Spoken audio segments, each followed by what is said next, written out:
ஒரு கடாய் அடுப்பில் வச்சு 4 டேபிள் ஸ்பூன் எண்ணெய் ஊற்றிக்கிறேன். எண்ணெய் சூடாயிடுச்சு. அரை டேபிள் ஸ்பூன் கடுகு போட்டுடலாம். இந்த சைடிஷுக்கே உளுந்து தான் ஹைலைட்டே. 3/4 ஸ்பூன் உளுந்து போட்டுடலாம். உளுந்து நல்லா செவந்து வரட்டும். ஒரு கத் கருவேப்பிலை, 4 பச்சை மிளகா நீட்டு ஷேப்பில் கட் பண்ணி வச்சுக்கிறேன். பச்சை மிளகா காரம் மட்டுமே தான்.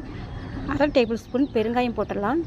பெருங்காயம், பச்சை மிளகா எல்லாம் நல்லா பொரிஞ்சு வரட்டும். 150 கிராம் சின்ன வெங்காயம் சின்னதாக கட் பண்ணி வச்சுருக்கிறேன். வெங்காயம் முக்கால்வாசி வதங்கினா போதும். கொஞ்சம் மஞ்சத்தூள் போட்டிருக்கிறேன். நான் மஞ்சத்தூள் போடுற வீடியோ எடுக்கலை, நீங்கள் கொஞ்சம் மஞ்சத்தூள் போட்டுக்கோங்க. 250 கிராம் உருளைக்கிழங்கு வேக வச்சு தோல் நீக்கி நல்லா மசிச்சு வச்சுருக்கிறேன். நீங்கள் கட் பண்ணி கூட போட்டுக்கலாம். இப்போ இந்த எண்ணெயிலே இந்த உருளைக்கிழங்கை நல்லா மிக்ஸ் பண்ணி விட்டுக்கலாம். இதுக்கு தேவையான அரை ஸ்பூன் சால்ட்டு போட்டுக்கலாம். சால்ட்டு எல்லா இடத்துலையும் படுற மாதிரி நல்லா மிக்ஸ் பண்ணி விட்டுக்கலாம். இது சைடிஷ் ரொம்ப டேஸ்ட்டாக இருக்கும். சிம்பிளாக இருந்தாலும் ஒரு சாம்பார் சாதம், ரச சாதம், தயிர் சாதத்தோடு சேர்த்து சாப்பிடும்போது ரொம்ப அருமையாக இருக்கும். இப்போ இந்த சைடிஷ் கூடுதல் சுவை கொடுக்கறதுக்காக 3 டேபிள் ஸ்பூன் தேங்காய் திருவி வச்சுருக்கிறேன். இப்போ இதையும் போட்டு ஒரு 2 நிமிஷம் மிக்ஸ் பண்ணால் போதும். இந்த உருளைக்கிழங்கோட தேங்காய் சேர்த்து சாப்பிடும்